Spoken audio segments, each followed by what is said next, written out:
शिवाय नमस्तोभ्यम हर हर महादेव। ग्रेटर नोएडा उत्तर प्रदेश से चल रही 5वें दिन की श्री नवनिधि सिंह महापुराण कथा समाप्त हो चुकी है और आज की कथा में गुरुजी ने बहुत ही सुंदर से उपाय और पत्र पढ़े हैं। अगर आप किसी भी कारणवश आज की कथा नहीं सुन पाए हैं तो इस छोटे से वीडियो के माध्यम से आज की कथा के सारे पत्र के उपाय आप संक्षिप्त में समझ सकते हैं कि कौन से उपाय से किनकी ज़िंदगी बदल गई है।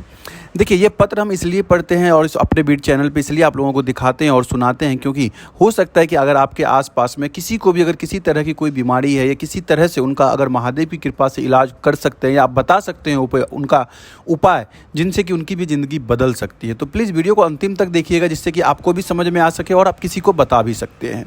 तो पहला जो पत्र आया हुआ था आज की कथा में वो था वंदना तोमर जी का, जो कि हापुड़ उत्तर प्रदेश से पत्र लेके आए। तो उन्होंने पत्र में लिखा था कि उनके पति का दिल्ली हरियाणा पुलिस में नौकरी कर रहे थे।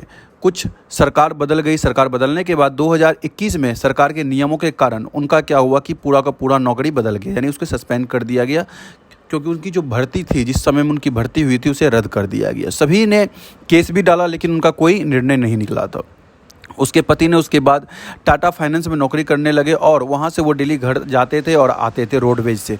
अचानक क्या हुआ था, वो रोडवेज से जब आ रहे थे तो उसका एक्सीडेंट हो गया और जब एक्सीडेंट हो गया तो पता चला कि उसी समय में उस सरकारी नौकरी जो उसकी थी पुलिस की, उसका रिजल्ट आ गया था फिर से कि वो नौकरी कर सकते हैं। लेकिन जब एक्सीडेंट हो गया तो वो किसी काम के नहीं थे और कोई कहीं जा नहीं सकते थे, इसीलिए वो नौकरी भी छोड़ दी और टाटा फाइनेंस की जो नौकरी थी वो भी उन्होंने छोड़ दिया। 5 साल हो गया था लेकिन उनकी कहीं ज्वाइनिंग नहीं हो रही थी एक्सीडेंट के कारण और ना कहीं नौकरी कर पा रहे थे। 2021 में उनकी बहन ने उन्हें पंडित प्रदीप जी की कथा के बारे में बताया। पति पत्नी दोनों कथा सुनने लगे और पशुपति व्रत करने लगे। 23 नवंबर 2022 को इनका तीसरा व्रत था, सोमवार, यानी पशुपति व्रत का तीसरा सोमवार था और महादेव से प्रार्थना किया था कि 21 साल हो गए घर बैठे हैं, हमारे पति कुछ पैसे नहीं आ रहे हैं और हमें खाने की भी दिक्कत हो रही, हमारी महादेव झोली भर दो। प्रार्थना करते हुए मंदिर में ही जब वो प्रार्थना कर रही थी तब उनके भाई का फ़ोन आता है और बोल रहे हैं कि 21 साल पहले जो नौकरी चली गई थी वो वापस मिल गई है। तो ये सब महादेव की कृपा है, अगर विश्वास है तो सब कुछ संभव है। दूसरा पत्र आया हुआ था निधि चौहान जी का, जो कि ग्रेटर नोएडा से पत्र लिखे थे, जिनका उम्र 20 वर्ष था।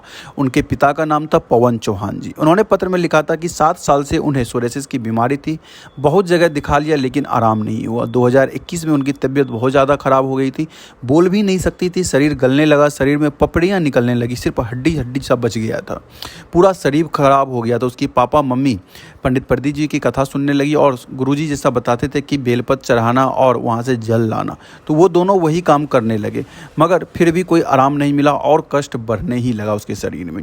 फिर उन्होंने डॉक्टर के पास ले गए, उठा के डॉक्टर के पास लेके जाते थे और वहाँ से लेके आते थे। उसकी माता ने पशुपति व्रत शुरू किया।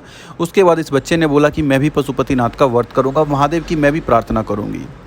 उनकी माता ने मना किया कि तुम खुद से मंदिर, क्या डॉक्टर के पास नहीं जा सकती थी तो मंदिर कैसे जाओगी, लेकिन उन्होंने माना कि मुझे भी करना है। तो उसके घर वाले उसे गोद में उठा के मंदिर ले जाते तो वो कम से कम जाती थी, दिया भी वहाँ लगा के आ जाती थी। महादेव की दया से 4 मार्च 2022 को अचानक उसकी तबीयत खराब हो गई। डॉक्टर के पास गई, डॉक्टर ने उन्हें कह दिया कि सोरेसिस के साथ इसके एक और बीमारी हो गई, अब सबके और भी हालत ख़राब हो गई, अब क्या करें। उसके बाद गुरुजी द्वारा बताया गया, उन्होंने बबूल के कांटे का उपाय और बेलपत्री की जो डंडी होती है साइड वाली, उसको खाने वाला उपाय शुरू किया। 15 दिन के अंदर महादेव की दया से उनकी जो भी दिक्कत थी शरीर में वो सब कुछ ठीक हो गया और वो कथा पंडाल में भी आई थी महादेव के पास। उसके बाद जो तीसरा पत्र आया हुआ था कथा का वो था रचना नागर जी का, जिनके पति का नाम सतीश नागर जी है। वो गाजियाबाद से पत्र लेके आए थे। उन्होंने पत्र में लिखा था कि वो मायके गई थी, मायके में जब गई थी तो उनके भाई के पीठ में बहुत ज़्यादा और सर में दर्द होने लगा। डॉक्टर को दिखाया लेकिन आराम नहीं हुआ। फिर बड़े हॉस्पिटल में वो लेके गए तो पता चला कि भोजन वाली नली जो है वो सड़ चुकी है, ऑपरेशन करना होगा। दूसरी नली लगा दी ऑपरेशन करने के बाद और जैसे वहाँ से निकले दूसरी नली जो लगाए तो वो टूट गई, परंतु तुरंत डॉक्टर ने उसे फिर से ICU में भर्ती कर लिया, वेंटिलेटर पर डाल दिया। 45 पेट में टाँके लगे, जो कि आप स्क्रीन पे भी देख सकते हैं कितना जटिल काम हो गया था उनके पेट में और किस तरह से उन्हें डॉक्टर ऑपरेशन कर रहे थे। शरीर काम करना बंद कर दिया था। घर का एक व्यक्ति जल्दी से मंदिर गया और मंदिर में महादेव से एक बेलपत्री और वहाँ से थोड़ा सा जल लेके आ गया और उसके मुख में थोड़ा सा जल दे दिया।